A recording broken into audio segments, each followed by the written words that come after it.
Hello, friends. I'm Anderson Marchak, And I'm Ricardo Segura. and we are the Pana Bros. Welcome to the panel. Welcome to the panel.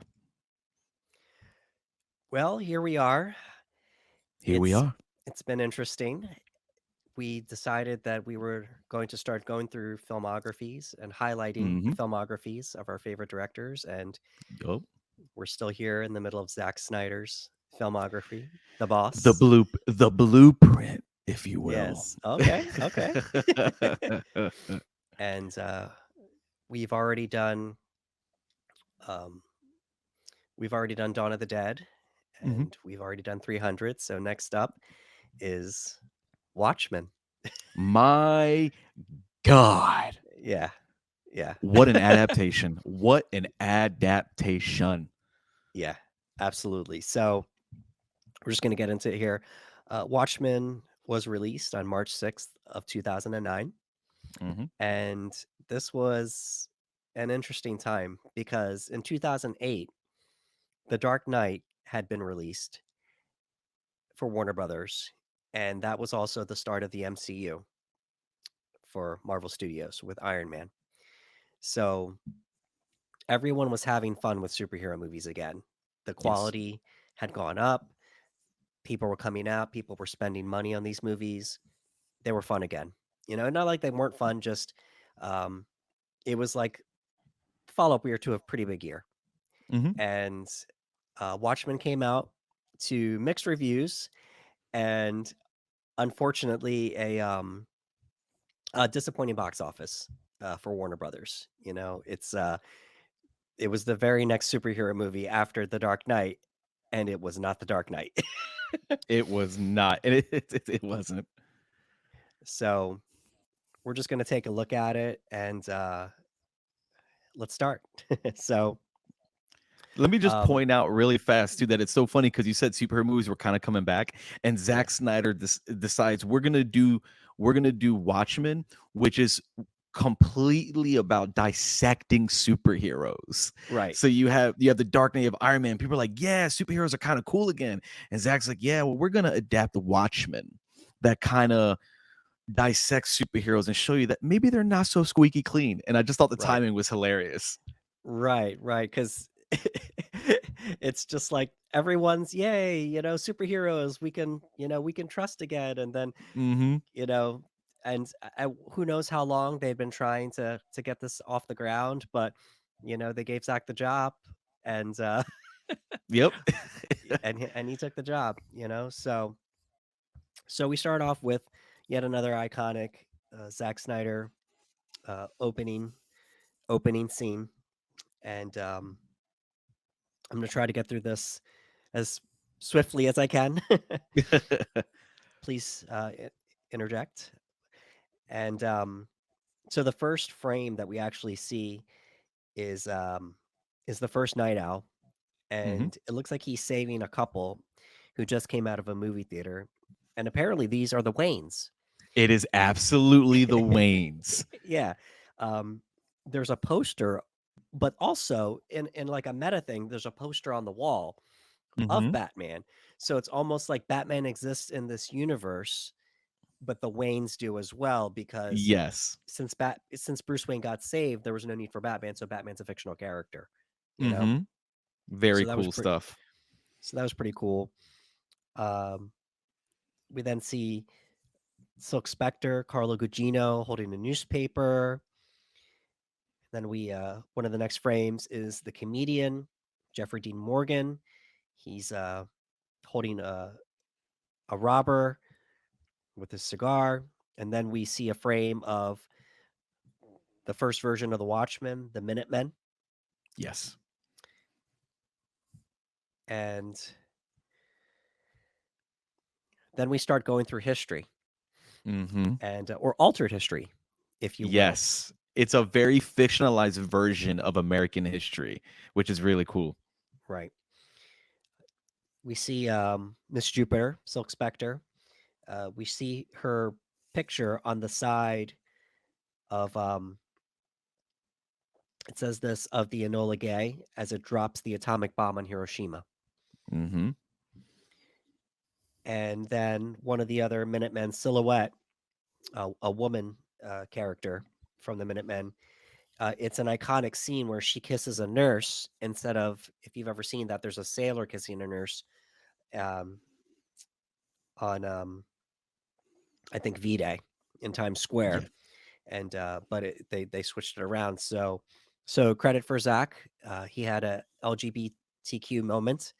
Right away. Right You away. know, And a lot of people, for those who don't know, that real picture that exists, that woman was not happy at all that that male sailor just kissed her in that way. She right, was not happy about it. So I love that Zach also flipped it. He had LGBTQ representation, and also it was welcomed. It wasn't right, a forced perspective like it was in real American history. It was like, no, no, no.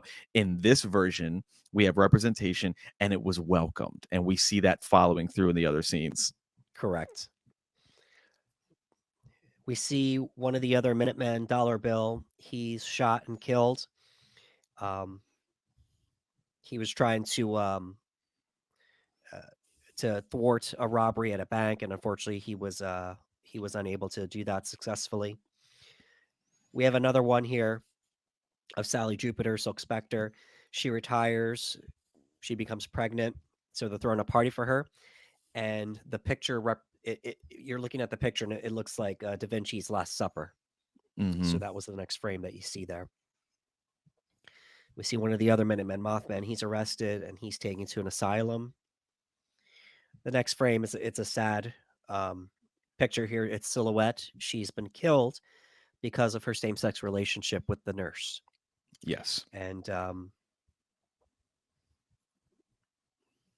yeah, we then see the childhood of Rorschach, who ends up being one of the main focuses of the movie, and we just see the a frame of a scene of his childhood with his mother, and that's all we get. Yep. We then, Shout out to Eli Snyder, who's playing Rorschach. yeah, Zack Snyder always finds a way to get his son in a small role, and I thought it was really cool. And I was like, "Oh, look, Eli Snyder's again, and he's playing young Rorschach. That's cool." yeah, absolutely. Thank you for that. We then see Dr. Manhattan. We see him shaking hands with John F. Kennedy, the president. JFK. So we've shifted like a decent amount of years now. Once we Hmm. saw Rorschach as a child, because first it was the Minutemen, and then unfortunately they started either dying or retiring, and now we're shifting to the new the Watchmen. Um, so immediately after we see Dr. Manhattan shaking hands with John F. Kennedy, we see the JFK assassination, and the camera pulls back, and it's revealed that the comedian was responsible The for it. comedian is who took him out. So some altered history there. Hmm.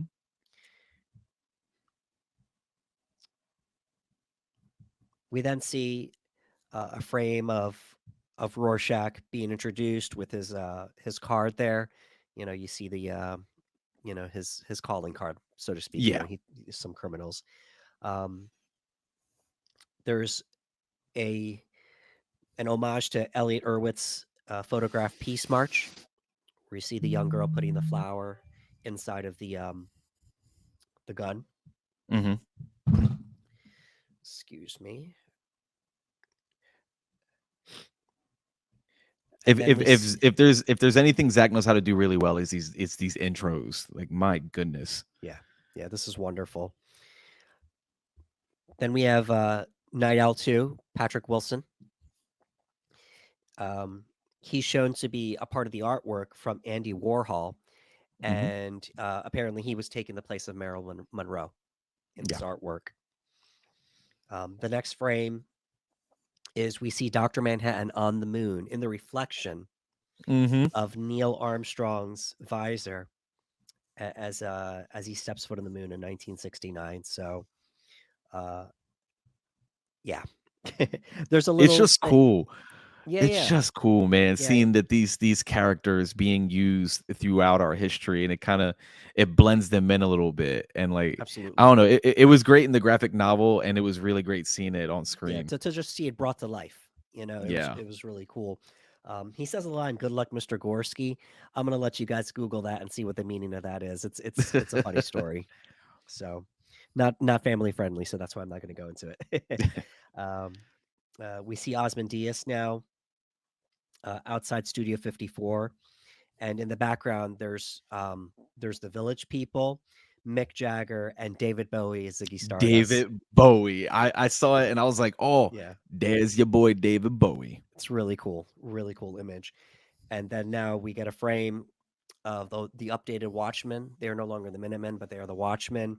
And it's our new lineup here of From Left to Right, the Comedian, Silk Spectre 2, Dr. Manhattan, Osmondius, Nite Owl 2, and Rorschach. And the final shot, we see some TVs, and it's a whole bunch of things going on in the media. We've seen Mhm. Nixon elected for third term, vigilantes outlawed, doomsday clock, and we see a spray painting that says "Who watches the Watchmen." Yep. So normally, I wouldn't want us to take that long going through something like that, but I think it was worth noting because of the detail that Zach put into that intro and how gorgeous that intro is still to this day. Yeah, again, if Zach does anything well, he does really, really, really good intros, and they're intricate and whatnot. And again, visually, it feels like the graphic novel come to life. Like he did such a good job adapting it. So when you're Right. watching it, and I'm just like, man, this is just as iconic as it was in the graphic novel, and seeing all the things throughout history and these characters being involved in a way that they aren't in real life, in reality. It was a really cool aspect of seeing it. Great song choice, great visuals, and it was interesting too, because I remember seeing their costumes, and a lot of times when you adapt something, sometimes you're like, the costumes aren't going to look good in live action, but Zach kept them to a T.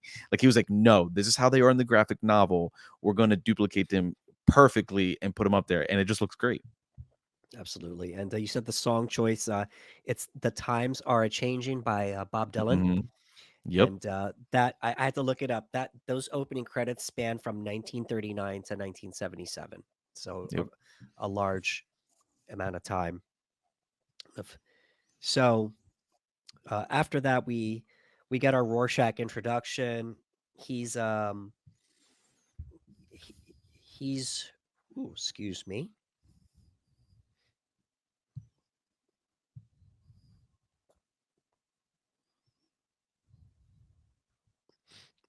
I skipped a part. What we got the opening with your boy, the Yeah, comedian, just the hanging comedian. out in his Yes, apartment, just hanging out, man, just watching television, enjoying life with a cigar, and right. things get shady really fast. Yeah. So he says a line. It's all one big joke, and but it's it just starts the whole movie off. It's Jeffrey Hmm. Dean Morgan getting beaten up by a mystery person, and the last thing he says before being thrown out the window, it's all one big joke. Mother Yep. forgive me. So Yep. apparently we have a murder mystery on our hands. Well, or so we think. Yeah. And so after that, we got our Rorschach introduction. Um, he's reuniting with Night Owl. Um, if you attack one of us, it's you're attacking all of us. Like he's pleading you know, with Night Owl, um, Patrick Wilson, Yep. as that we need to get this going here. So, and Rorschach, Jackie Earle Haley, um, he then meets up with Dr. Manhattan, and I need to get his name right too. Billy Crudup and Silk Spectre 2, Laurie Malin Ackerman. And sorry, continue. I was gonna say, for whatever reason, Crude Up as Dr. Manhattan, it's such an interesting performance because it's almost monotone, Right. but I don't know if anybody else could have done it the way that he did it. So, like, when you mentioned his name as Manhattan, I was like, man, he's Dr. Manhattan. Like, he just has Right. this levity to his voice of someone who has knowledge of everything. And I Right. wanted to give him a shout out because he does a great job as Well, Dr. Manhattan. It's interesting. It's almost like anybody that plays a Terminator. They Mhm. still have to express emotion in their voice, even though they're playing a Mhm. robot, Yeah. So he still has to express some type of emotion, even though he's playing an all-knowing being, Yeah. as the movie goes along and we find out. Because he still tries to be understanding, even though Right. it doesn't matter to him, he tries to be understanding of everyone else, so, like, you can hear it in his dialogue, and you can see it in his eyes, and it's just like, "Man, what a performance." I just want to put him over really quick. Yeah. Thank you for that. Appreciate it. So then Rorschach meets up with Dr. Manhattan and Silk Spectre to Laurie. We find out they're together, they're in a Mhm. relationship. And they're having disagreements. He drops the line, if only you could perceive time like I do to Laurie. They're having disagreements there. We move on to the comedian's funeral. Sound of Silence is playing. The soundtrack to this movie is incredible. I need to put that over. The Yeah, soundtrack to Watchmen is absolutely incredible. yeah, absolutely. And if you could, you had mentioned something to me. We get our first glimpse of somebody that we don't Yes, know we yet do. Yes, at we the do. funeral. Yes, we do. We see our boy Walter, and and many people might not even notice it right away. But I read the Right. graphic novel, and throughout the graphic novel, you will see Rorschach appear in other scenes without his quote unquote face. So in that scene, you'll see Rorschach without his mask just walking around. And I remember the first time I watched the movie, I was like, "Oh, that's Rorschach right there. That's Rorschach right there." You Right. know what I mean? And I wasn't familiar with the actor at the point in time. So for me, it was like it was kind of like having a cheat code, only because I knew in the graphic novel that this man with red hair walking around the funeral would eventually turn out to be Rorschach. So Right. watching it, I was like, "Oh, I know him." Yeah. At the time, I wasn't, even though I had read the graphic novel, I still didn't catch it. I caught it So right it away. was a nice surprise for me when, eventually he got revealed. Um, so Laurie, Silk Spectre 2 visits her mom, Silk Spectre 1, Sally, and we get some type of flashback scene of the comedian and Silk Spectre. And unfortunately, it's revealed that Eddie, the comedian, um, he attempted to assault her. Hmm. And they found, members of the Minutemen found him just in time and prevented it. We shift over to Vietnam. Excuse me. We shift over to Vietnam, and we hear "Flight of the Valkyries" playing, another iconic Dude, I'm song. telling you, man, the soundtrack. Shout out to all you Brian Danielson and Daniel Bryan Yep, fans out they there. know it. They know it. So we this is the first time we get to actually physically see what Dr. Manhattan can do. Mhm. He's exploding people just by going like this. Yep, just a simple point of his fingers so effortlessly. Like he walks and it's almost as if he himself walks in slow motion cuz like he just raises his arm ever so effortlessly and just raises it Right. and they just explode and there's no reaction whatsoever. He just kind of like, "Nope, there it is. Explode, explode, Right. explode," and it is what it is. Right. And he's a giant at this point, Yeah. you know? And I guess we'd be remiss not to mention it. He shifts back and forth from wearing a black Speedo Mhm. and wearing nothing at all.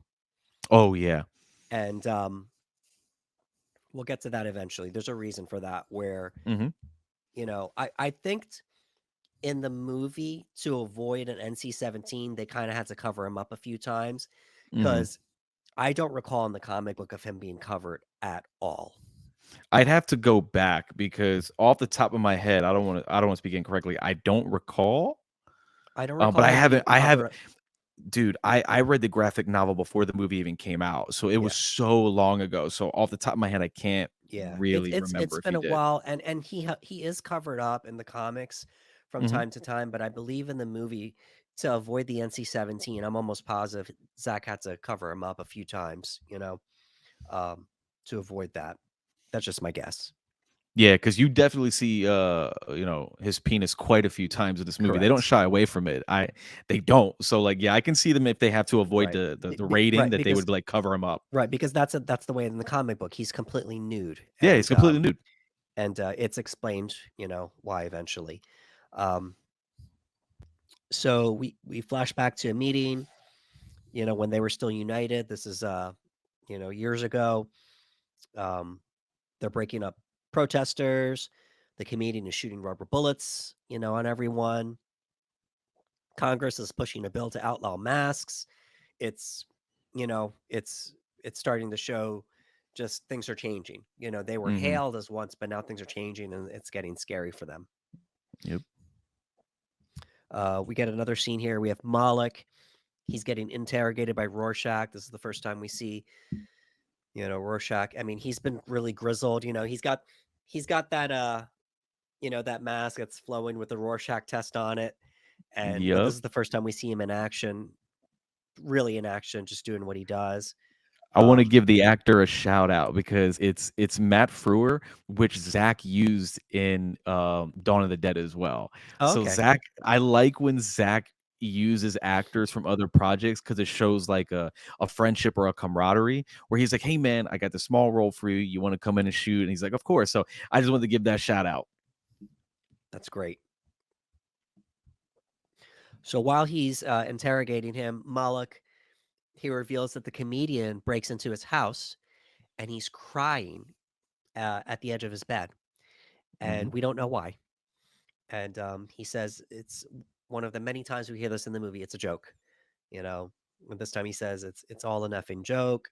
Um, he says you're my arch nemesis, but the funny thing is you're the closest thing I have to a friend. Um, and it's just curious, He said Moloch was scared; he thought he was going to die, but the comedian just came to vent like that, and then he left. Yeah, he's just So it's scary because he's rambling. Like there's no like to him there's no coherence to what he's saying. So like he right, has comedian in his room just shooting off at the mouth about God knows what and saying it's all a joke, like we like this and that. He has no idea. Like you said, he thinks he's gonna die. So like there's this sheer panic until the comedian says what he needs to say, and it's kind of all right, I'm on my way. right, right. And up until then, I mean, there's a reason why they call him the comedian. He's always joking Hmm. around, and he's been that typical GI Joe character, just Hmm. macho man, etc. So to see him in this position, it scared Moloch to the point that he didn't know what he was there for. Was he there to kill him? He didn't know. So, um, we're just going through the highlights here. Um, we get a glimpse into the love life of Laurie, Malin Ackerman, and Crudup as Manhattan.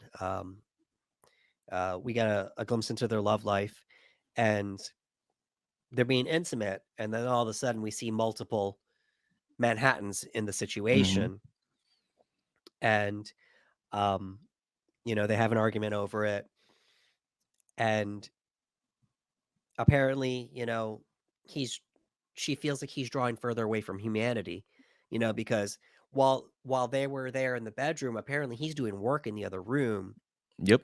as that these are just copies of himself. The real Manhattan's in the other room, but to him, he's present everywhere because he's omnipresent. Yes. With the atoms and time and stuff like that. And it takes multiple times to hear him talk about this before you understand the concept of Dr. Manhattan and what he Hmm. is and what he can do. Um, the question is brought up: is because he's becoming more godlike? Is he becoming less human? And that's the Yeah. struggle. Laurie drops a line. She says, "You know how everything in this world fits together except people. What am I to you? Another puzzle to be solved." Hmm. And he tells her that you're my remaining link to the world. Yep. And she says, I don't want that responsibility anymore. Boom. It's So heavy. It's heavy yeah, because he pretty much told her like they're like you have no connection to humanity, and he's pretty much telling her, well, you're it. And she's like, I don't want that responsibility of being that one thing is what's keeping right, you tied to humanity in any sense. And like he's so worried about, like, we're talking about nuclear war between Right. nations. So in his mind, being omnipresent, he can see everything, but he can't see a potential future, which shows that there's some sort of gigantic interference. Right. So he's thinking nuclear holocaust, nuclear war is happening. So he's Correct. working with Adrian, trying to figure out a way to, like, we've got to do everything in our power to make sure this doesn't happen. So unfortunately for her, like you said, meanwhile, while he's being romantic with her and physical with her, his mind is elsewhere. And to him, he's like, this is really important. And she's Right. just like, you can't be in two places at once, especially at the expense of my feelings. You know what I mean? Like, Correct. and Yeah. and, and it's a heavy scene because you start to kind of get a little bit more of an understanding of how he sees things and how that can be really difficult for someone else, especially in a relationship with someone like that, how they handle it. And I say, I don't know if I'd be able to do it, man. That's really hard to do. Right. Right. But a pivotal scene nonetheless, because their relationship ends up being a very strong focal point Hmm. as the movie continues. Um, uh, Dr. Manhattan is tasked with giving an interview. So he drops this line. He says, "My father was a watchmaker. He abandoned it when Einstein discovered time is relative. I would only agree that a symbolic clock is as nourishing to the intellect as a photograph of oxygen to a drowning man." So he's dropping these like epic lines. Just, Hmm. you people don't understand. I'm not a human being anymore. I look like Nope. a human being. I talk like a human being, but I am not a human because I don't see time the way you guys see it. I don't feel things the way you feel it anymore. It's in his dialogue too. Like, whenever he talks about the past, he doesn't say it was. He goes, "It is 1962. It is 1987. It Right. is," because to him, it's all right now. It's all at It's once. happening at the same time. And it's not until we go to the origin, which we're about to get to, we find out why. Hmm. So they ambush Dr. Manhattan in the interview. It's a very pivotal scene in the movie. I believe her name is Janie, Hmm. and it's an ex-girlfriend, and apparently she got cancer, and she yells expletives at him. She takes a wig off, and you can see her hair thinning from the chemo, and everybody starts crowding him. And up until this point, he hasn't raised his voice once at all because he has no need to.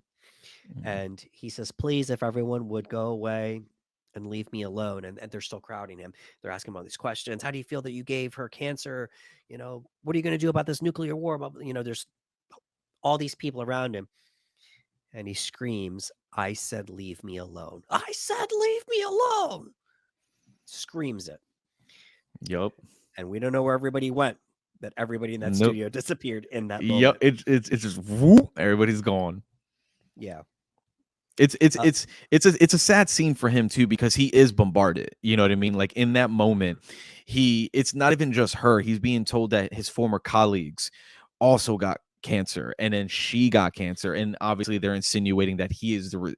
reason for that. So, for, like, again, an ominous being to be fully aware of everything, to be bombarded like that, it shook him a little bit. And then, you just feel the walls closing in on him, and everybody's coming closer, and he can't handle it until he, for the first time in the movie, shows some real emotion, anger, rage, and just cuts loose. Right. So then we get another flashback here, and we get the Dr. Manhattan origin with some amazing narration from Dr. Manhattan himself talking. He drops these lines like, "It is this year. It is this year. I am doing this. I am doing this." Um, and uh, when the accident happens, he says, "I feel fear for the last time," because that's the last time he will feel fear. And we don't want to go through the origin too much, but long story short, there was an accident. His atoms get split everywhere, and Visually, then it's insane, yeah, insane yeah, to look wild at. scene, wild scene, and great, and great visuals for 2009. I mean, we're only 10 years removed from the Matrix. I always come back to the Matrix, but Hmm. we're only 10 years removed from the Matrix. So I think visually they did a great job just visualizing that. And you know, for the CGI for 2009, not bad. We Yeah. see him trapped inside the chamber and he goes like this, and then it's like he disintegrates. And Yeah. then little by little he starts piecing himself back together, his central nervous system, his skeletal system, and then finally, he fuses himself back together and he's this fully nude man floating, because essentially he can control matter now, Hmm. and that's why he's quote unquote godlike now. He can control matter. He possibly can control time. It's never really explored. He says that he knows everything, but he doesn't have the ability to alter time. That's what he says. Yeah, yeah, he can't really do that. He's probably what the definition is of OP. Dr. Manhattan is very, very Overpowered, OP. yes. There is a lot of things that guy can do where you're like, bro, there's nothing we can do to stop that kind of guy. Right. He has the power to just go like this, because if you can control atoms and matter, you can control anything.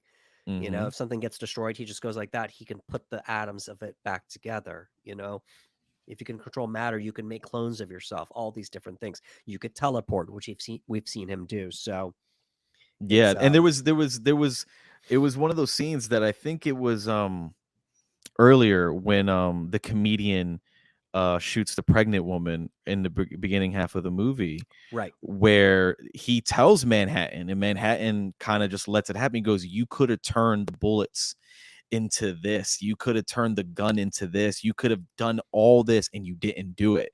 And it's kind of like a quick reminder, like, yeah, Manhattan does have the ability to just kind of alter reality in itself Right. when it comes to matter and But he doesn't. objects. Right. He's a strong dude, man. Right. But he doesn't always intervene. Mm-mm. So we see a quote from somebody talking about Dr. Manhattan. He says, "The Superman exists and he is American." And then eventually he corrects himself and he says, "No, God exists and he is American." And he's talking about Dr. Manhattan. So a pretty Hmm. pivotal line there. Um, we see Manhattan and Janie. He says it is Christmas, 1963. Janie tells me she is afraid and worried. She says I am like a god now. I tell her I don't think there is a god, and if there is, I'm nothing like him. So, their relationship is starting to deteriorate at this point. Um, we get a flash back to the present now, a flash forward to the present. You know, Manhattan says he's tired of Earth, he's tired of these people, and teleports himself to Mars. He doesn't want to be To around anybody else. Mars, baby. Goes right to the red planet and Right, says, "You know what? I'm tired of humanity. I'm going to Mars for the solitude." right. And of all the places he could pick, he picked Mars. So Pick Mars. Yep. He's like, "I'm going to Mars." could have picked the moon, could have picked Venus. He's like, no, I want to go to Mars. He So pulled a total recall. Get your butt to Mars, man. And he went to Mars. That's what he did. He's like, "Get your butt to Mars, man." there you go. Yeah, and then Laurie almost experiences what Arnold did in that dream sequence. Yes. So Yes. we'll get to Eyes that. bulging Yeah, out. yeah, Yep. yeah, yeah.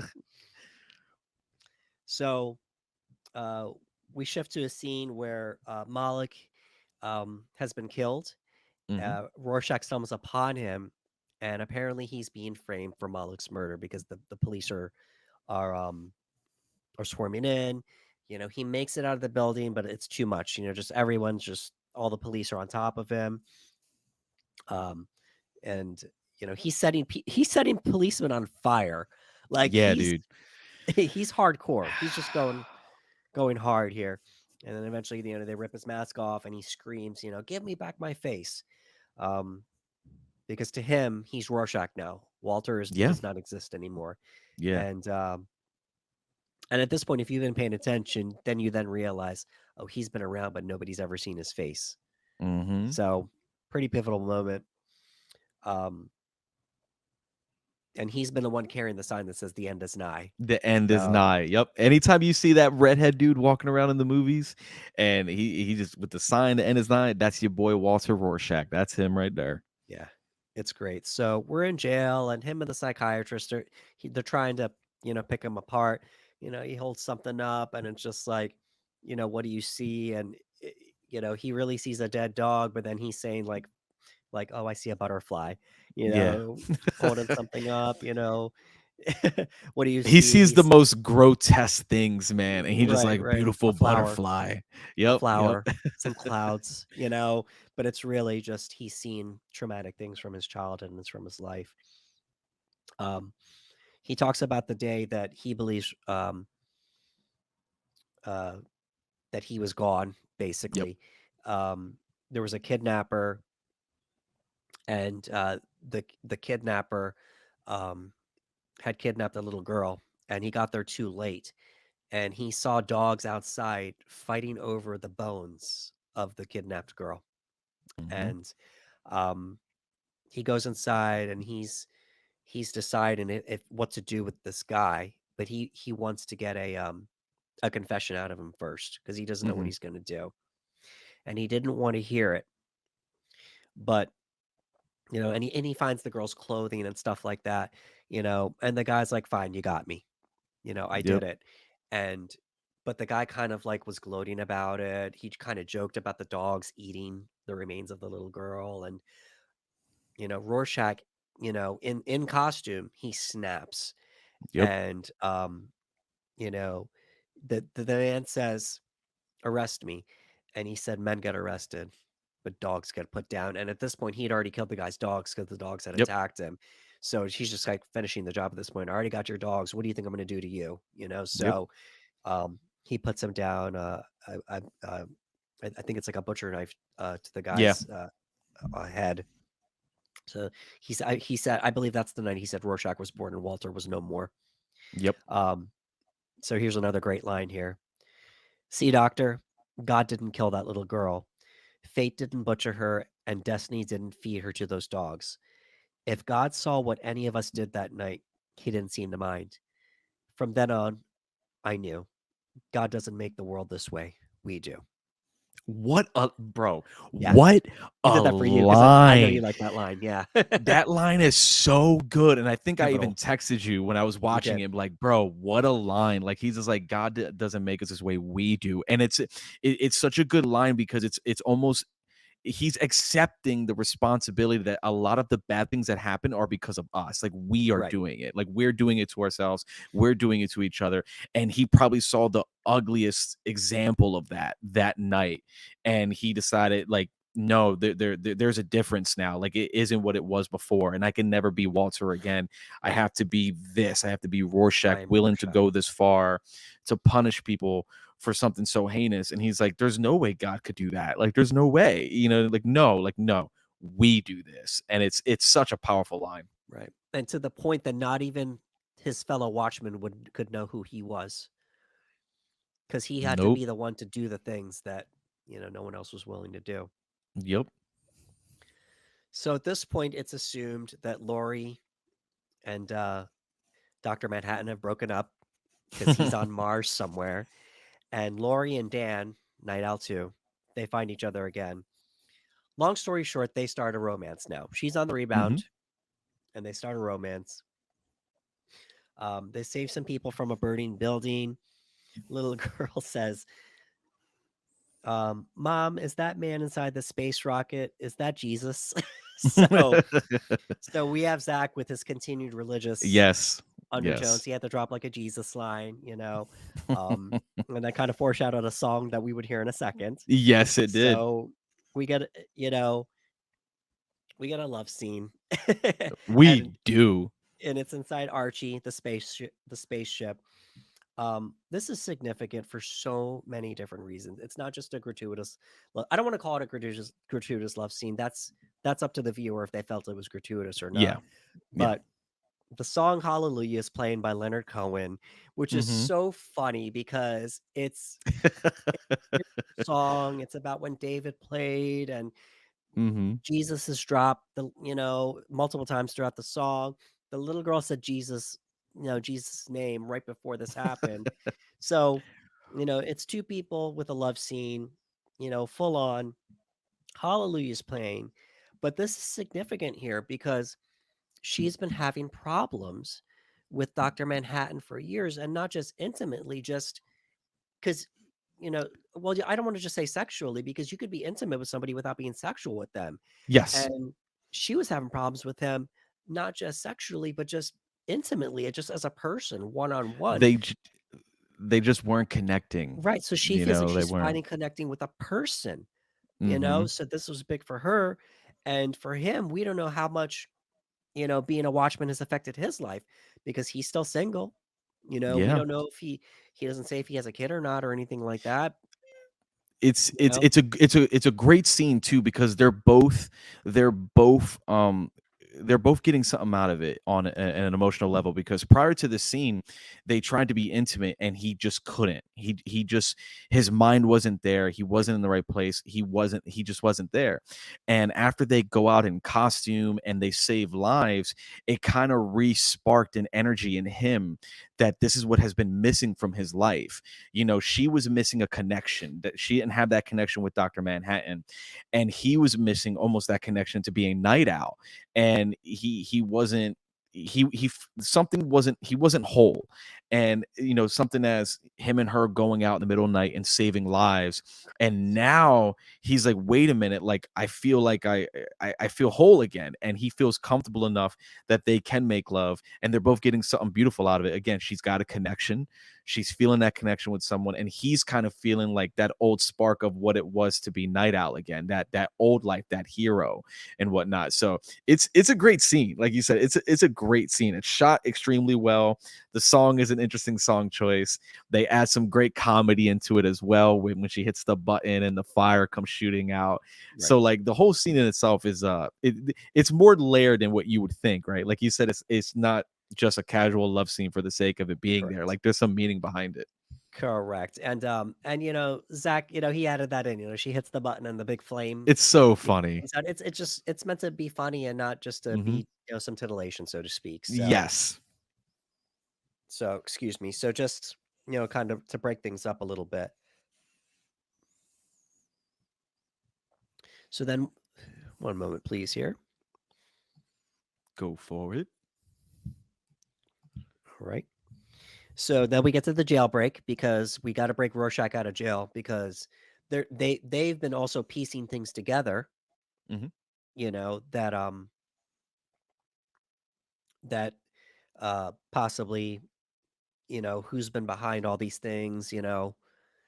Moloch's death, Rorschach getting framed, uh, the potential of the nuclear war, this, that, the other. But they need to break him out to, continue getting things together. So there's a scene. It's so wild. Like, somebody that's got a vendetta against Rorschach. He sicks one of his men on him, and Rorschach breaks the guy's thumbs. He ties his arms to the bars, so now the man is trapped, and the boss is just like, "Sorry, I got to do what I got to do," and he cuts the guy's arms off, to get to the bars. Straight up. And a lot of people will say, "Well, couldn't he just untie the guy?" It's just like, well, you don't know what Rorschach was going to do. Like, Yeah, the thing is that like the guy put his hands inside Rorschach's cell. Like he put them in the cell like a moron. And now Rorschach has his hands and he ties his hands inside the cell. So like those other guys were not about to risk putting their hands in to untie. And with the mass chaos that was happening in the jail, they weren't about wasting time. So they were like, hey man, it's nothing personal, guy. We're gonna have to go right, home improvement style on your arms real quick. right, right. So, it's like, well, Rorschach, I will get you. And he's just like, well, 1-0, your Mm-hmm. move. So um eventually they get through the bars, the second thug. He Mm-hmm. gets in, Rorschach just destroys him, you know, uses the toilet to just bust him up. And now he just looks at him and he says, 2-0, your Yep. move. Yep. It's so And good. then the boss, who's this little person, just runs away. It's wild. Rorschach eventually makes his way back to, the office where his things are. He puts his mask back on his face, so to speak, and then, he said, he looks to the doctor. He says, "Now your turn, doctor." He puts the mask back on. Tell me, what do you see? Yeah. Yep. So pretty cool. Um, and once Silk Spectre and Nite Owl 2 have reunited with him, he's like, I actually got one more bit of business to take care of. And he finds the boss, the little person, and it's shot in a way that's so unique. It's so good. The door swinging back and forth. And with each swing of the door, you could see the guy just backing up Yeah. little by little. Rorschach's getting closer in every single swing of the door, and the boss keeps quivering back into the corner. And it's almost got a comedic effect to it, because Nite Owl and Silk Spectre are kind of there, and they got their arms folded, and they're like, really? Okay. And they just kind of wait for him to Right. do the deed. Right. They kind of wait They for just him. do All it. right. You Yeah. know, it's like we're not going to stop him because that's not going to Mm-mm. happen. So, and then, Nope. you know, and then you see the blood trickling out from under the door. You know, we don't need to see what happened. We just know that he got Nope. him. So Spectre, Silk Spectre, Nite Owl, and Rorschach reunite. Manhattan rejoins them, and she's pleading with them now, you know, about all of these things that are happening. You know, they believe that some, you know, cataclysmic event is coming, and you know, he says to her, "You're going to try to convince me to save the world." You know, this is he's telling her before it happens. You Mm-hmm. know, which is something he does often. And you know, they teleport to Mars, and she reveals to men, you know, and then he says to her, "You know, you're gonna tell me that you and Dan have been together." Yeah. Yep. You Yep. know, and then she says, "Yes, you know, we have been together." And then he kind of reacts in a certain way, and she said, "I thought you already knew." And he said, "I'm not always right." You know, Yeah. Yeah. Yeah. so now he's saying, "You're trying to convince me to save the world, but why would I save a world now that I no longer have a stake in? Because you were my only stake left in the world." Mm-hmm. You Yep. know, powerful. So Laurie, she keeps trying to convince Manhattan that people are worth saving. Now we talk about humanity, a big thing here. Through a flashback, it is revealed that the comedian is Laurie's father.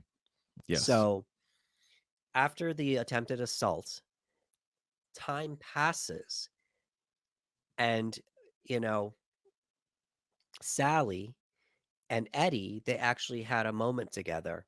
And from that one night together, she gets pregnant with Laurie, and that's what forces her to retire.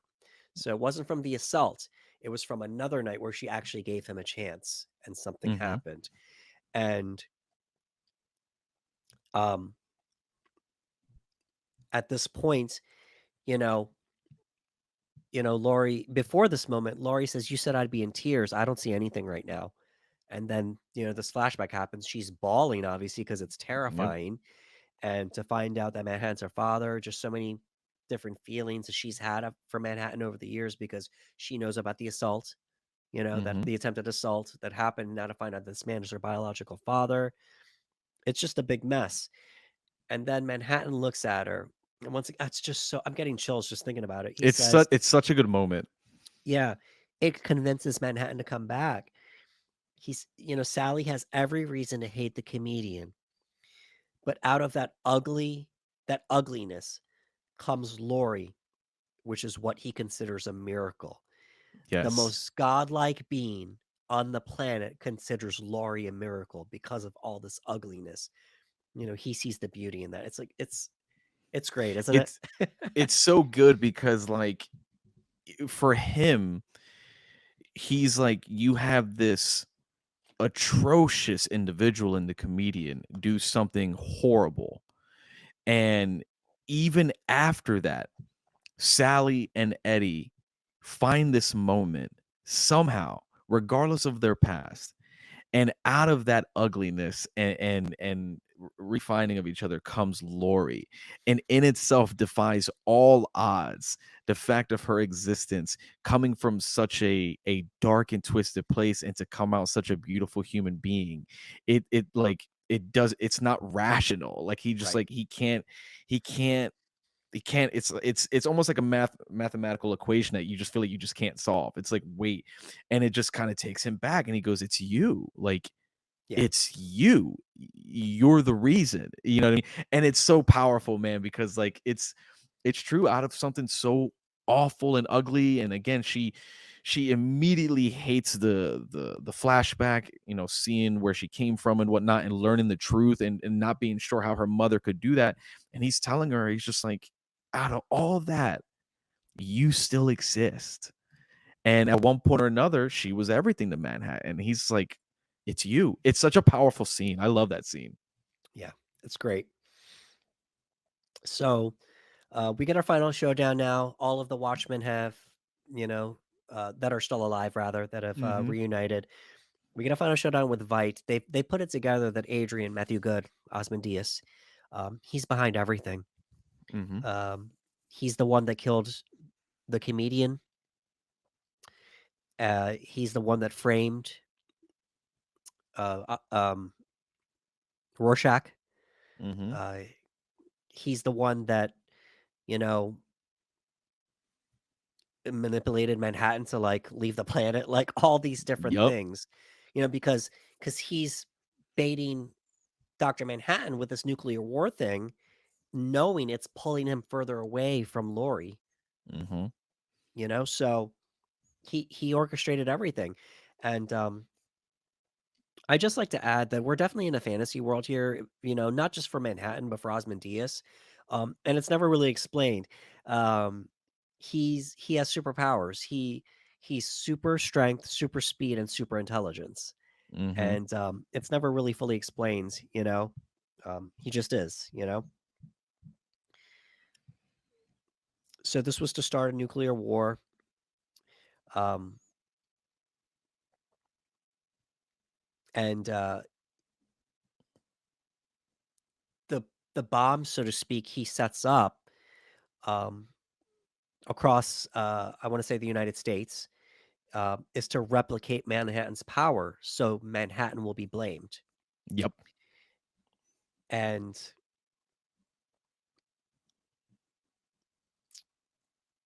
they're trying to stop him. They're fighting him. He tricks Manhattan into walking through the same type of machine that pulled his atoms apart Yup. when he was still human. And he thinks he defeated him. Manhattan puts himself back together again, and then eventually, you know, he reveals his whole plan to everybody, and he lets them know that he had to do this. He had to kill the millions to save billions, Billions. because billions would have died if nuclear war had happened, because this is the Cold War. And Yes. it's looking like World War III was going to happen. Nixon was in a third term in this fictional version of history. And he said, if the world powers unite against a common enemy like Dr. Manhattan, then that nuclear war doesn't happen. Unfortunately, millions had to die, you know, to prevent For this from world happening. peace. He Right, keeps insinuating for peace. right, He's like, I killed millions of people and now we have peace. It's an insane plan, but right, it goes through. He makes it happen, and you're kind of just in shock. You're like, right, he actually made it happen. right.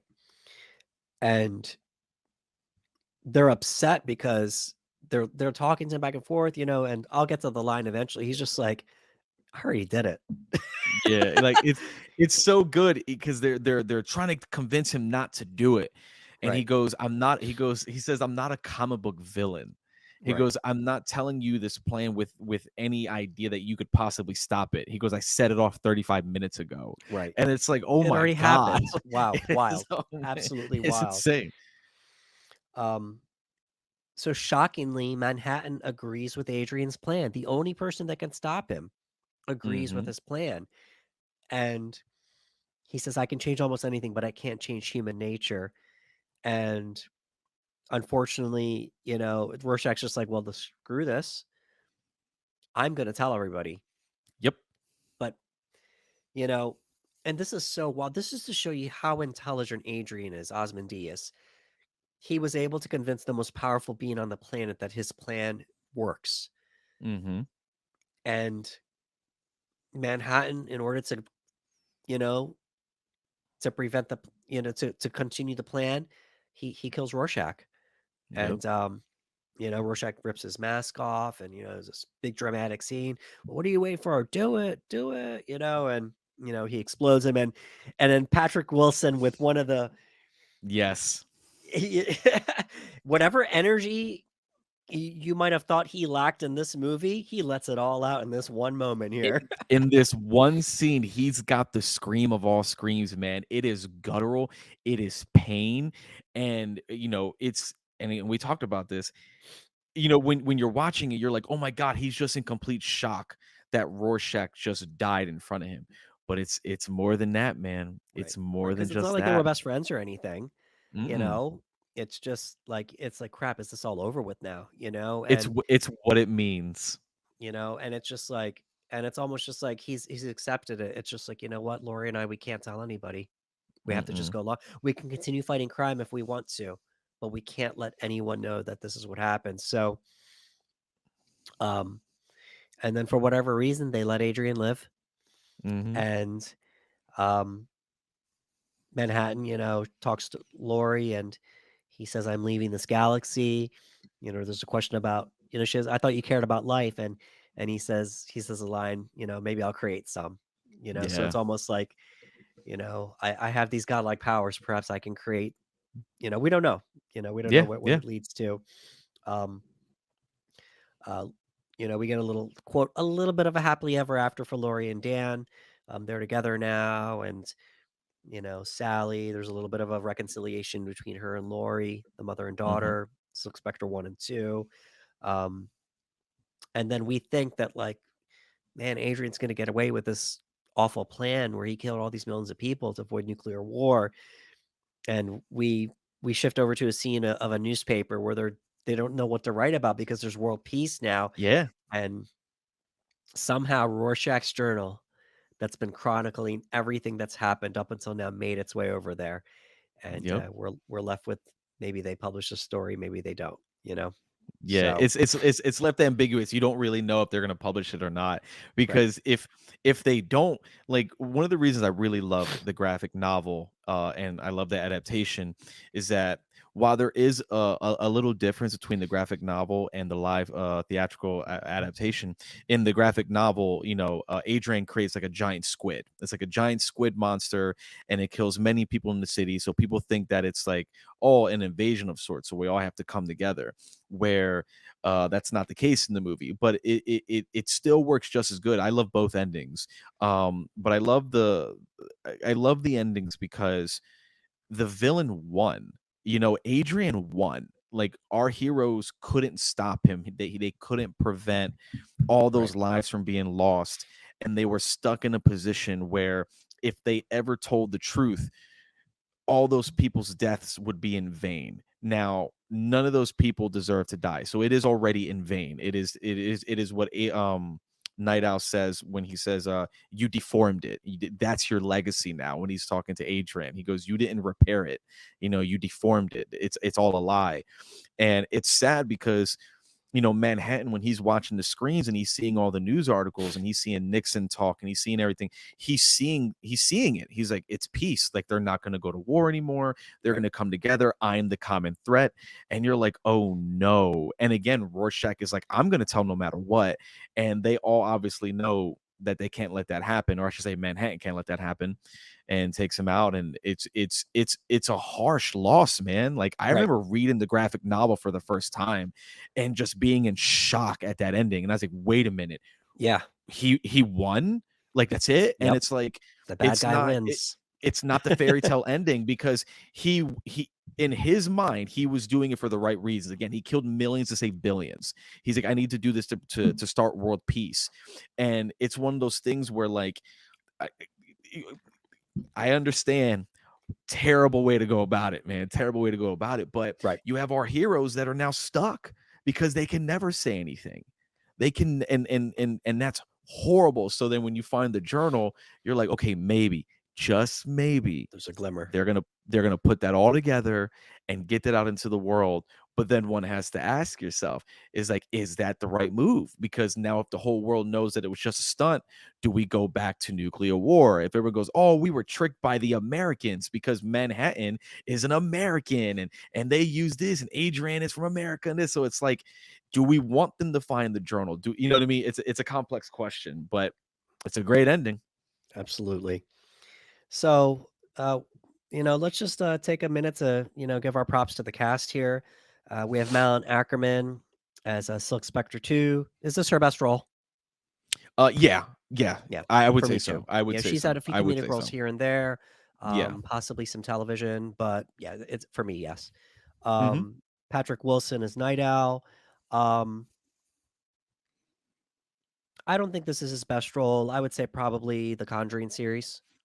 He's great. I've seen him a lot. He's in He's a been in a lot of few things. things. He's in a few So things, I've but I've never disliked him. That's King Orm right there, man. He's awesome. yeah, he's I love warm. He's Patrick. he's been a few things, but I think his most iconic is being in the Conjuring Mhm. series. We have Matthew Good as Osmond Diaz, and I love that I've seen these actors in other things after this movie. Yeah. Despite the critical reception or the box office failure, so to speak, many of these actors still branched out and were able to continue doing work, later on. We have Billy Crudup as Dr. Manhattan. Um, he went on to play Barry Allen's father, Yes, he did. you Yes, know, he in did. Henry Allen. Yep. yeah, yeah. So in Zack Snyder's Justice League. Zack Snyder's Justice League, baby. Yeah, we have the wonderfully talented Carla Gugino, who is incredible in everything. Oh, I love her. I love I know her. you do. I love her. Yeah. I adore that So woman. she was Sally, Silk Spectre 1. You have Mhm. Jeffrey Dean Morgan as the comedian. Now, clearly not his best role, but what a role though, man. What a blast, man. Again, like you get Yeah, to watch him go through almost different time periods of his life. You know, you get to see him out there being the comedian, just beating people up and being like, yeah, I'm loving this. And you get to see him right, have breakdown moments. And then you get to see other scenes where he's a monster assaulting a woman. You know what I mean? Like right. he got to go through such a wide range of things. Like as a performer, it probably was a really good time. Yeah. And for the record, it's Negan on The Walking Dead, right? Oh yeah. Yeah, Oh yeah. yeah. Small shout out to Thomas Wayne in Batman v Superman. Mm-hmm. Small shout out there Z- as well. Zach likes to Zach bring brought him people back. back, Yep. man, multiple And times. I love then it. Jackie Earl Haley as Rorschach. Whew. Bro, I really thought he was gonna explode after this movie. Yeah. I was like, Jackie's gonna be the guy Right. that And breaks away for this he movie. had done a lot He of stuff has. before this movie, but this was the one where it was just like, okay, please get this guy, you know? I remember I remember reading the graphic novel, and it was funny because I read the graphic novel because I heard about this movie. I saw pictures online from like comingsoon.net back in the day where it's talking about upcoming movies, and I was like, I have no idea what Watchmen is. And I saw some and it was like, oh, Zack Snyder's doing this superhero comic book from DC. And I was like, I've never read this, so I went and pulled it up. And seeing Rorschach on the page and Rorschach on the screen, and I was like, dude, Jackie nailed it. Jackie had everything down. He had the perfect voice, he had the perfect mannerisms, like everything about Jackie was Rorschach. And I'm being completely serious. And I really thought, I was like, after this movie, he's gonna explode. He got a couple he's done quite a few things, obviously. Right. But I feel like I really never really got his fair shake, man. They allowed him to be Freddy in the new Nightmare remake, and he was Freddy Right. Krueger. And unfortunately, that didn't do well for a lot of people. So it kind of, it left Jackie to juggle a little bit. But I love Jackie. I think Jackie is a brilliant actor, and anytime I see him in something, I'm interested. I think he was in Preacher for a little bit. That He television show wasn't. Preacher. Yeah, he was in. Yeah, he's He been in was a in few things. He was Preacher. in Preacher. He was in Lincoln. He was in RoboCop the remake. RoboCop. Yeah, yeah. So it's a great character actor. You know what I'm Yeah, saying? great. I So, love Jackie. London Has Fallen, The Dark Hmm. Tower. I mean, so Alita Battle Angel, let's go. Yes. So um, not quite the same amount of attention as this role, Hmm. but um, I mean, I think it goes without saying. This man's been acting for decades, but for Yeah, me, this is his best role. it's my favorite. Yeah, it's my favorite role. Absolutely. You Yeah, I know, remember. so I remember Halloween. Everybody was Rorschach. I yeah, remember the Halloween after this movie, everyone was Rorschach, equivalent to like when Suicide Squad came out and everybody was Harley Quinn. Like I remember so many right. Rorschach cosplayers. I was even trying to find the mask online that would actually move and whatnot. I was like, I really, really want it. He Yeah. was awesome. Yeah. And also, just from my adventures on the convention scene, you see, and even to this day, you still see a lot of Rorschachs because it's not that hard of a costume to put together. You just Mm-mm. need that overcoat, the hat, the mask, and some nice shoes, and you're good to go. So, um, great character. So, you know, great cast, but out of everybody, I think it's easy. I think we've come to the agreement here. This is Malin Ackerman's best role, and this is Jackie or Haley's best role. Jack, You know, dude, he's my both of favorite them. character in the movie. And it was funny because And then for him, yes, right, I thought after reading the graphic novel, I was most interested about seeing the comedian. There was something about his character that I was looking the most forward to. And then after I left the movie, I was like, "Oh man, Rorschach's my favorite character in the movie. Like he just yeah, he kills it. He's got one of my favorite lines in the whole movie. It's during his opening. He says the streets are extended gutters, and the gutters are full of blood. And when the drains finally scab over, all the vermin will drown. The accumulated filth of all their sex and murder will foam up around their waists. And all the whores and politicians will look up and shout, "Save us." And I will look down and whisper, "No." And right. it's so, I remember that was in the trailer. I remember getting so hype. And it kind of let you know who Rorschach was in that moment, right there, right then and there. He's like, they're going to look up and they're going to ask, "Save us." I'm going to whisper, "No, I'm no." glad you did that because I actually texted you that because I wanted you Mhm. to read that. So Good, good. Oh, I did you text it recently? I texted you because I was gonna ask you to read it, I texted you the entire Didn't even monologue. see it. Didn't That's even so see it. And I cool. just See, I look at just that, wanted to man. do it. Yep. We're right here, baby, Yep. know? I can't help it. That line, that It's whole really moment, cool. and he comes up on the grappling gun. He says, and I'll whisper no. And I'm Yeah, like, bro, and I know you like that bro, line, so I I love texted that you. line. So, speaking of lines, it's a couple highlights here. The comedian says it the most, but it's an ongoing thing. It's a joke. It's all a joke. Hmm. He first says it in the beginning, right before he dies, and just variations of that line throughout the movie where all the characters are saying it. It's all a joke. It's all one big joke. Um, you mentioned Rorschach's line. Uh, there was a meeting with the Watchmen, and you know the comedian says, mankind's been trying to kill each other off since the beginning of time. Now we finally have the power to finish the job. Ain't nothing Yep. gonna matter once those nukes start flying. We'll all be dust, and Osmond here will be the smartest man on the cinder. So this is when I guess he's trying to convince everybody that nuclear war is coming. But Hmm. oh, by the way, we never got to explain it. Apparently, uh, comedian found out about Adrian's plan, and that's why he was crying at the bedside of Moloch, because in a way he didn't want to stop it, but he didn't know what to do. And Yeah, it's before he can make a decision, Osmondius kills him. So yeah, it's too heavy. It's too heavy. Like, right, and it goes to show you, like, even as as twisted as comedian was, such an act as that is, it's beyond cruel. And he knows this. And like again, he says it. It's all a joke. It's right. all a joke. Everything is a joke. Nothing matters. And then, yeah, and he gets taken out for it. And he knew it was coming. He knew it was coming. During one of the flashbacks, while they were breaking up the crowd, Nite Owl 2 says to the comedian, he says, "We were supposed to make the world a better place. What the hell happened to us? What happened to the American dream?" Comedian says, "What happened to the American dream came true. You're looking at it." It That is also one of my favorite lines. It's like, it came Yeah. true. You're looking at it. It's almost like the American dream in itself was a fantasy. Like you had this idea of what the American dream was, but that was never a reality, and it was never going to be a reality. And what you're actually seeing in the streets right now, that is the American dream. It's fascism. It's the outlawing of this and that. Like, it's control. Like, that's the American dream. You're looking at it. You know what I mean? And it's such a powerful thing. And that's why it's another reason why I love the graphic novel so much, and I love the movie so much, is that they weren't shy of acknowledging those things and how like twisted everything had become, especially with superheroes and whatnot. Right.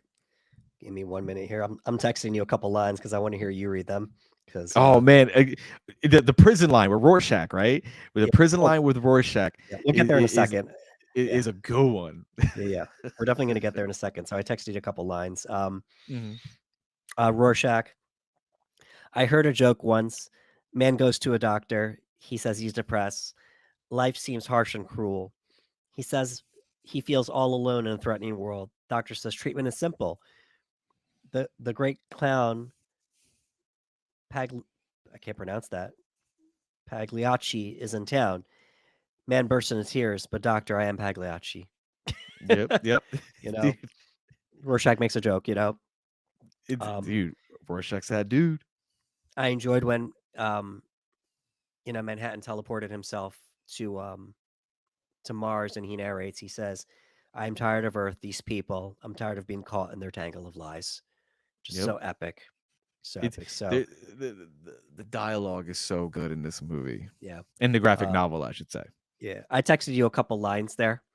Yeah, So the Rorschach one, yeah. that was it's such it's a BA line, right? It's pretty BA, Right. but again, it shows you who Rorschach is. It shows you his mentality, and it shows you that no surrender attitude, that never give up, that he follows the whole movie. He says it numerous times, like, never surrender. We don't surrender even in the face of fear or danger. Like, we just don't. So I love when he's in the jail, and I remember he gets into a fight with someone in the line, and he beats this guy with a tray, just beats him mercilessly. And he says that none of you seem to understand. I'm not locked in here with you. You're locked in here with me. And it's such a good line because, again, you got a guy who's probably maybe like 5'4", you know what I mean, at best. Yeah. He's not a really big guy, but it's about who he is as an individual.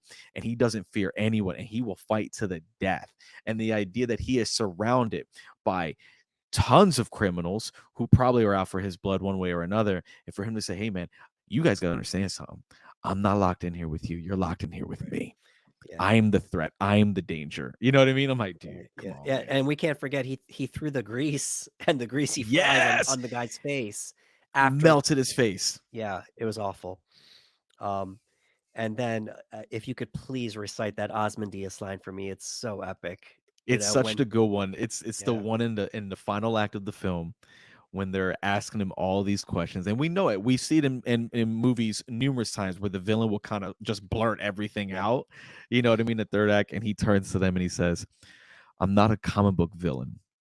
Do you seriously think I'd explain my master stroke to you if there were even the slightest possibility you could affect the outcome? I triggered it 35 minutes ago. That is such a boss Boom. move. Like, they're going through this back and forth, right? And they're fighting, and they feel in their mind they're fighting to stop this from happening. And they're doing this and they're doing that and everything in between. And they're trying to negotiate with him, like, hey man, you still don't have to do this. And he's just like, come on, man. You think we'd be having this conversation if I thought you could stop it? 35 minutes ago, my boys. And it's like, oh my God, like, he did it already. It's so good. Absolutely. So, we're just going to start wrapping things up here. Such an epic movie. It's so good. I think 2009, ahead of its time.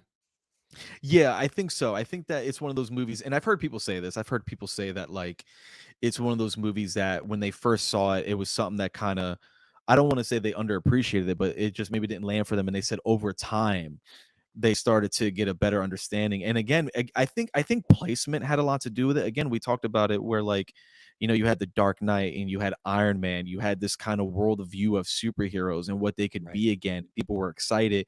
And then Zack Snyder drops Watchmen, which is dissecting superheroes. And Right. these characters that you thought you could look up to aren't perfect. There are gray areas. It's not black and white. You have superheroes that are going to do horrendous things, heinous things, if Right. they think it's for the greater good and whatnot. And again, take me to jail. No. Right. And Men go to jail, dogs get put down. and You know what I mean? this would not be the last time Zach dissects superheroes, Nope. and Nope. And every time he does it, it's like people get upset because they're like, no, that's not superheroes. And he's yeah, like, we will. we'll pull up the soundbite next time where Zack Snyder goes, "You're living in a dream world if you don't think that superheroes could be like this," and Right. it's true. But Right. yeah, I think it was ahead of its time. I know that my boy Mr. A. Caesar Pizarro, it's his favorite comic book adaptation. He There we has go. said that. Little shout out there He goes Watchmen. He goes, dog, I think that's my favorite comic book adaptation, Good for which is him. that is a huge praise. It's a big praise. Um, and obviously, we since then we've had lots of flawed superhero movies from both Mhm. sides, from Warner Brothers, DC, and Marvel Studios and Fox with the X-Men films. Like we've had a lot more flawed superheroes, throughout the Mhm. years. I think about TV shows like The Boys, Umbrella Academy, Yes. and Invincible. Like perhaps they might be a little bit too mature to succeed it on the big screen, but for the small screen, a little bit easier to digest. Yeah, and you know what's funny? I'm gonna throw a really random movie, Mystery Men, and the reason I throw that Okay. in Mystery Men is because if you remember, oh man, I forget the main hero's name that's played by Greg Kinnear, but he's got sponsors all over his super suit, right? And you realize that he's not necessarily a hero. He's over here working angles with the government, with politics, and this and that. And it was a comedy, so we really didn't think too much about it. But the reality is, and Zach has pointed that out in his movies, is like you Yeah. will get politics with superheroes. You will get things Correct. about them you're not gonna like. And even in a movie like Misherman, because it's a comedy and it's silly, stupid, we don't think about it. But the reality is like, no, that kind of fits what Yeah. some So superheroes would do. so with all of these popular properties now, with superheroes getting deconstructed, with Hmm. the release of Watchmen in 2009, Alan Moore's the Watchmen, we might add. Yep. Um, we can say Zack Snyder's the blueprint for Zack Snyder's deconstructed the super. blueprint, baby. Oh man, they gonna be like, yo, they guys gotta stop talking about Zack Snyder or something. But no, seriously. But it was again, Yeah. it always feels like it does feel like often he'll do something where it feels maybe ahead of its time that the world isn't ready, if you will. Right. And Watchmen was one of those movies that I remember over time people started talking more and more about Watchmen. I was like, where were you guys when it came out? You know what I mean? Like Watchmen Yeah. was great. But again, and people have to understand that it's an adaptation and it's very closely adapted from the graphic novel. So if you Correct. like the graphic novel, I find it very hard for you to dislike the movie because it's like it's neck and neck, man. Like it's almost like shot for shot in many Right. situations. Like he found a way to just take it off the page and put it onto the live screen. And I'm happy he did that because he could have changed some things to say, hey, maybe we shouldn't deconstruct these heroes this way. Maybe the world's not ready for that. And he's like, no, that's what the novel did. That's what we're gonna do. And I love that. Right. Yeah. And for the movie, it was bombs, but in the comic book, it was a giant squid. Giant squid, man. And while that made sense in the comic book, Hmm. Zach didn't feel like that would make sense for the movie, and I'm actually glad he made that change. Yes, it's a change. It's a pretty big change, but it makes a lot of sense. Again, in the graphic novel, you have a giant squid attacking. So again, everyone kind of unites. It's like, oh, there's this giant squid. Are there more? Is this an alien race? We all need to be prepared. But the idea that they they wanted to stop nuclear war, right? They want to stop nuclear war, but Adrian creates basically nuclear weapons Right. to stop it. And it's almost like a reality, you know what I mean? Like, we're not gonna get too serious, but like it's almost like a reality to a degree. It's like, oh, well, we don't want those bad things to happen. So you know what? War and weapons. And it's like, oh my God. So it was a great change. And it also gave a way for Manhattan to get out. It was a good out for Manhattan for him to just leave the earth and do this and be like, yeah, man, I gotta go. Like, they think I'm responsible for this. I have to keep this secret. I don't even want to be here with these lies anymore. I'm gone. And it worked Exactly. out really well for the movie. Yep. And just a brief shout out here. Without this movie, we don't get the follow up, which is the Watchmen TV show on HBO Max, which Great was show. incredible. And I was so bummed they didn't give us a yeah, season 2, but what are you gonna yeah, do? but we did get the follow up, and everyone did wonderful in that show as well. So, but that does it for our discussion about Watchmen. Watchmen. Who watches the Watchmen? We do. Yes. So we are done here with our discussion about Watchmen. Folks, I did want to thank you for watching. I wanted to thank you for listening. Please, if you could give us a like, share, and a subscribe. We are at the Panel Bros on YouTube. We would much appreciate it if you could follow us on social media. You've seen me flash the ticker several times here. We're on Facebook, Twitter, and Instagram also at the Panel Bros. We would appreciate that as well. Thank you so much for your feedback. Thank you so much for continuing to support us. For Ricardo Segura, this is Anderson Marchak saying thank you for coming to the panel.